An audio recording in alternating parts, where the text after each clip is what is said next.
Hello, আসসালামু আলাইকুম viewers. আর একটি নতুন ভিডিও নিয়ে আপনাদের সামনে উপস্থিত হলাম। আজকের ভিডিওতে মূলত আমি আলোচনা করব ব্রয়লার মুরগির বাচ্চা যেন একটিও মারা না যায় এবং প্রতিটি বাচ্চা যেন সুস্থ থাকে, সেক্ষেত্রে কী করণীয় বা 1 থেকে 3 দিন বয়স পর্যন্ত কী ওষুধ ব্যবহার করবেন। আপনারা যারা ব্রয়লার মুরগি পালন করে থাকেন, অনেক সময় দেখা যায় ব্রয়লার মুরগি বাসায় নিয়ে আসার পরে 3 থেকে 4 দিন পর থেকে বিভিন্ন রোগে আক্রান্ত হয় এবং বাচ্চা মারা যেতে থাকে। তবে প্রথম অবস্থায় যদি আপনারা বিশেষ করে 1 থেকে 3 দিন বয়স পর্যন্ত যদি কিছু সতর্কতা অবলম্বন করেন এবং কিছু ওষুধ ব্যবহার করতে পারেন, আশা করি আপনাদের প্রতিটি বাচ্চা সুস্থ থাকবে এবং কোনো বাচ্চা রোগে আক্রান্ত হয়ে মারা যাবে না। এজন্য আপনারা কি করবেন, সর্বপ্রথম হচ্ছে আপনারা বাচ্চা সংগ্রহ করবেন ভালো মানের।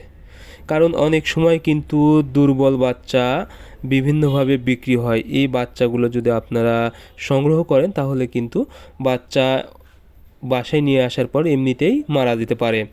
এজন্য অবশ্যই আপনারা ভালো মানের বাচ্চা সংগ্রহ করবেন এবং বাচ্চা বাসায় নিয়ে এসে অবশ্যই ভালো মানের ব্রুডিং করবেন এবং ব্রুডিংয়ে যেন সঠিক পরিমাণ তাপমাত্রা বাচ্চা পায় সেদিকে অবশ্যই খেয়াল রাখবেন।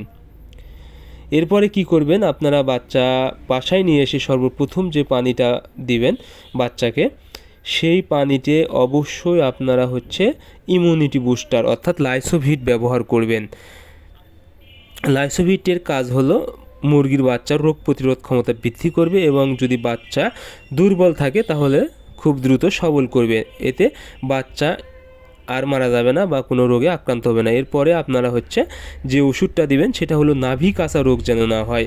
কারণ মুরগির এই সময় যে রোগটা সবচেয়ে বেশি হয় সেটা হলো ব্রুডার নিউমোনিয়া অর্থাৎ নাভি কাঁচা রোগ। এই রোগ হলে কিন্তু বাচ্চা মারা যেতে পারে। এজন্য আপনারা হচ্ছে সেফা-1 1 গ্রাম 1 লিটার পানিতে ব্যবহার করবেন এবং সাথে নিওমাইসিন সালফেট অর্থাৎ নিয়োগ জেল 1 গ্রাম 1 লিটার পানিতে ব্যবহার করবেন 3 দিন, একটানা 72 ঘন্টা। যতবার পানি করবেন ততবার এই দুইটা ওষুধ ব্যবহার করবেন। তাহলে আপনাদের মুরগি একদম সুস্থ থাকবে এবং বাচ্চার ব্রুডার নিউমোনিয়া বা নাভি কাঁচা রোগটা হবে না।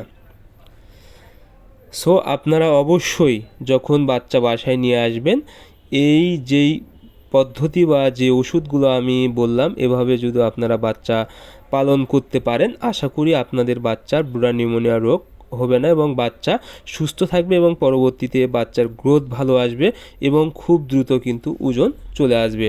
সো আজকে ভিডিও পর্যন্ত। আপনারা আমাদের পরবর্তী ভিডিও পেতে চ্যানেলটি সাবস্ক্রাইব করবেন। ধন্যবাদ সবাইকে।